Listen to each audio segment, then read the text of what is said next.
Standardizing care, listening, support, respect, dignity. That opens up for anybody the opportunity to have the individualized care that every human being deserves.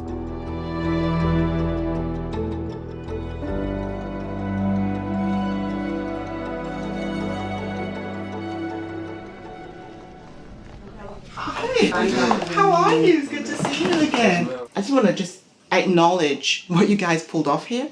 We were ready for, some difficulties, and yet it was all pretty smooth. They kept trying to give me advice saying she might get shoulder dystocia and I might trying to scare me into getting a C-section. Mm-hmm. But I pushed through it and she came out just fine. Let's go weigh this little one. She's probably going to break my scale, but that's okay. Oh, I knew it. Do you see this? 13. 13 with the clothes. So even a couple of ounces off for her clothes. 13. She's about to be 13 pounds. Hello? At 6 weeks. At 6 weeks. Yeah. Well, I've been a midwife for 42 years. The absolute joy and power of being in that profession and that role, it has given me that fighting spirit that says every person deserves this type of care, this type of support. Marginalized folk, people of color, low-income folk, uninsured people, undocumented people. The type of care that these folk are receiving or not receiving is so detrimental, I'm declaring a state of emergency. I think we're on the road to recovery and to wholeness and health. And sleepiness. My birthing experience before finding Commonsense Childbirth was traumatic. When I became pregnant the very first time, I was 17. I really didn't have a good support system at home. The doctor couldn't really tell me what was wrong. When I was 7 months, he finally told me that I needed to go to the emergency room because he thought that the baby would have a better chance to survive outside the womb versus inside the womb. So when I went, I gave birth, they rushed him out to NICU. And then an hour later, basically, the nurses told me if I wanted him to die in my arms or on the machines, and I still didn't know what was wrong with my baby. They just told me he had underdeveloped organs and there was no possible way that he could live. These people are bringing life. How could we not be respectful of that? What Commonsense Childbirth helped me do was to recreate a version of the grand midwives, the Indigenous midwives, the immigrant midwives, the people who delivered the United States. From enslavement on through, it was the midwives who delivered everybody because everybody had a home birth. When I got to the States, I had some gynecological issues. When I went to a consult with a physician, I went literally like a sheep to the slaughter. I really didn't know what happened, but long story short, I ended up at 30 with my uterus and my ovaries removed for what wasn't even a life-threatening condition.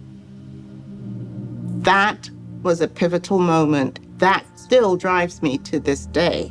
When I'm working with patients, I don't want anything near what happened to me to happen to them ever. That has me compelled to keep going and to keep growing this so that we can eliminate the system that says these disparities are fine. We'll just keep talking about it, doing some research, having a convention, and shrugging our shoulders.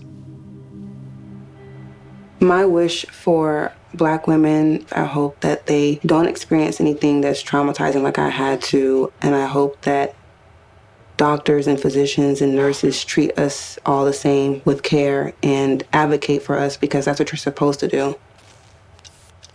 So how do we work as a collective, a national community of folk who are providing support? We do that through our National Perinatal Task Force, where we do collective leadership, mentoring and support. I opened up Commonsense Childbirth School of Midwifery for midwives of color who want to serve their communities. We've made it our business to train doulas, childbirth educators, community health workers, lactation education, and incorporated the need to understand and be a part of a community that you want to service.